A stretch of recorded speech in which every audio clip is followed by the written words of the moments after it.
à tout juif, partout où il se trouve, afin que tu comprennes tous les secrets de la Torah. Il aurait fallu que tu vives comme moi dans le monde des âmes qui se trouve au-delà de la création.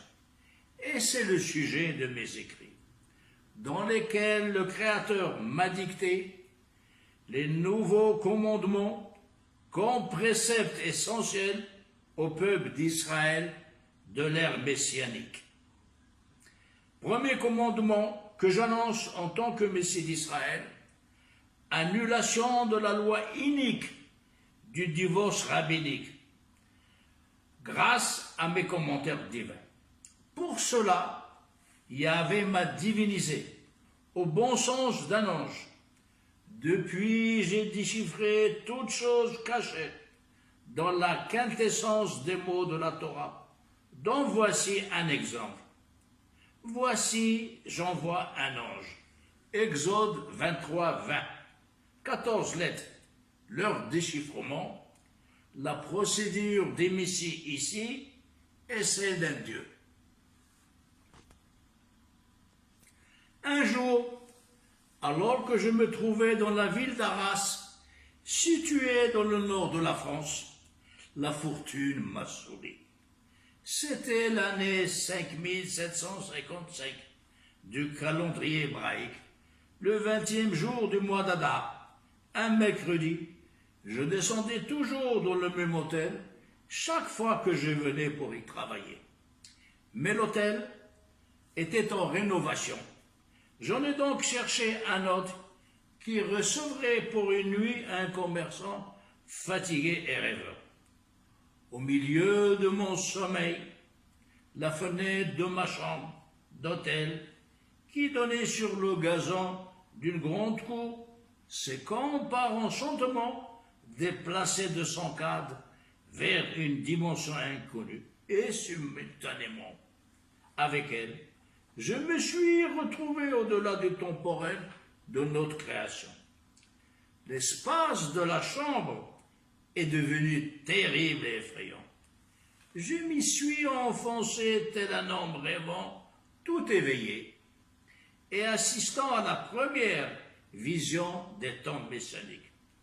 Tout de suite, j'ai remarqué que le temps terrestre était immobilisé sur moi et que quelque chose d'incroyable se produisait. Encore, dans la surdité du sommeil, dans l'espace de ma chambre, s'est infiltrée une lumière d'une clarté anormale, comme si la nuit s'allumait du flamboiement des myriades de soleils.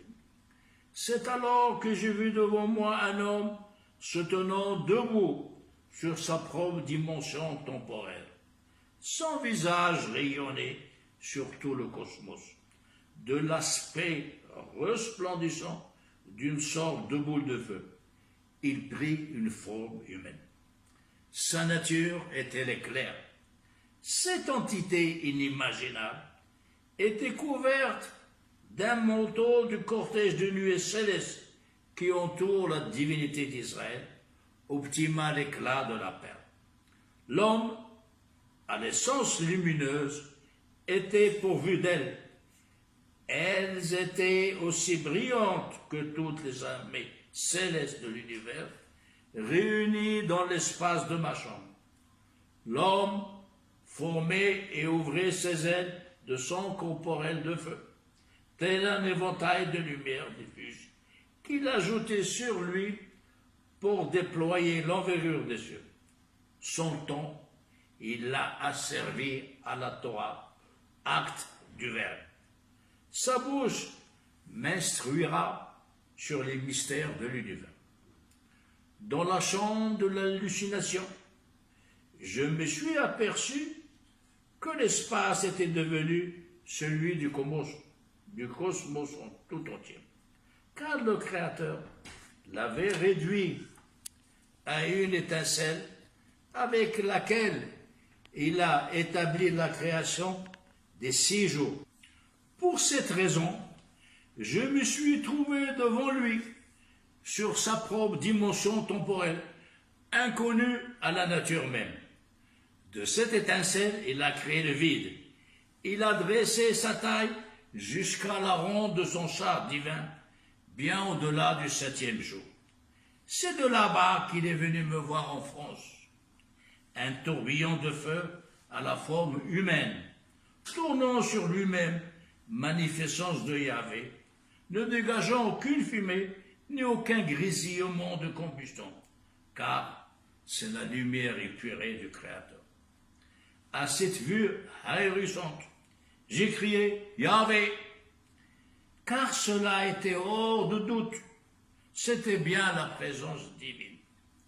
Et voilà l'Éternel dans toute sa gloire, se présentant devant moi, découvert dans toute sa splendeur, à l'apparence humaine, toute de feu, jusqu'aux extrémités de ses mains.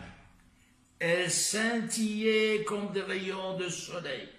Il m'a percé de ses ongles pour accélérer la nature de mon corporel, ma propre noblesse d'esprit, un tout petit peu de lui, pour que je devienne la dernière instance de chaque enfant d'Israël, écoutera l'autorité d'un prophète, celui qui vous parlera dorénavant de la bouche de la Torah, analyse logique d'un divin. J'obéirai aveuglément à Shaddai, des plus hauts cieux jusqu'à la terre, voix disciplinaire de Yahvé.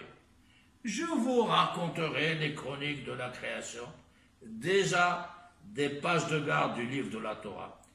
Elles sont pour moi les globes des yeux du stylet de Moïse. Face à face avec le Créateur, malgré son apparence de feu sacré, je ne suis ni irradié ni consumé par les éclairs de son essence. Par contre, j'entends le léger crépitement de sa marche vers moi, la dimension temporelle du déplacement de l'Esprit Saint, grâce auquel l'inspiration s'est emparée de moi. La voix phonétique céleste. C'est pourquoi Yahvé m'a regardé telle une connaissance de toujours. C'est alors que j'ai identifié sa face agréable et étincelante. Sur sa tête, une couronne de feu émanant de son propre essence. Elle fait partie de lui, éclat du diadème de la Torah. Dans la physionomie de Yahvé, il n'y a point d'intérieur corporel. Donc, on ne peut discerner qu'en lui se renouvelle constamment la matière et l'esprit, la pensée de la Torah. Donc, il ne peut causer de la satisfaction à n'importe qui, un rabbin quelconque, repoussant parmi le peuple d'Israël, qui voudrait, par la lecture de ces livres, se frayer une entrée dans le vestibule du dénigrement, dans un langage de cabaretier vous dira « J'ai vu l'Éternel », chaleur de sentiment d'un homme absorbé dans ses pensées, santé mentale des exégètes de l'ignorance.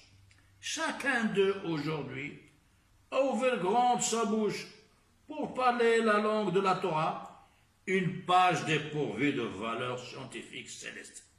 C'est pourquoi le Créateur a exploré mon cerveau, facilité de mémoire de Moïse. Car lui seul, Yahvé, est expert en toutes choses. Il m'a enseigné la lecture de la Torah, dextérité de l'œil de l'analogie. Ainsi, au fond de ses yeux, j'ai vu tout l'espace-temps de la création jusqu'à atteindre le sommet de la montagne de Paran où il siège. Dans le dimensionnel de cet espace-temps, concentré dans ma chambre d'hôtel, j'ai crié une deuxième fois le nom de Yahvé, en présence de cette vision ahurissante, surnaturelle à n'importe quelle entité. C'est pour cela qu'un ange à l'esprit rassis ne pourra pas dire « je suis de la même espèce ». À plus forte raison, un rabbin bruyant, ébranlé par ses études et par ses questions futiles de la supposition. dans la chambre d'hôtel, Shaddai s'est approché de moi, autant que je sache, d'un espace-temps pas encore créé. Encore découvert du rayonnement de sa divinité, il a employé sur moi l'épouvantail de sa luminosité, avec laquelle il m'a enveloppé de la splendeur de sa présence divine. Lorsqu'il m'a lu attentivement la Torah, bouche utile du savoir, que j'écoutais avec l'oreille de son époque, il m'a dit que cette époque était pauvre en grands hommes.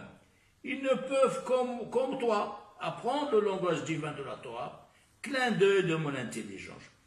Sans autre moyen visuel de ces exégètes douteux, qui ont lu la linguistique comparée de la bouche du déficit et du vide.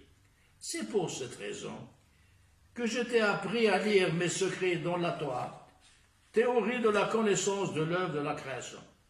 Puis il m'a enlacé et m'a embrassé dans la chambre d'hôtel des visions.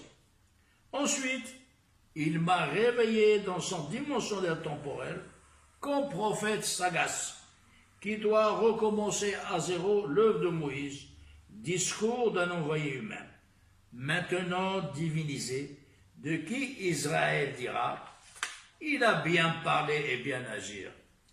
Car dans cette affaire, un homme suprême va justifier la voix de Yahvé, propos d'un ange authentique. L'Éternel instruit un humble à la Torah. Bonne fête de Pessah.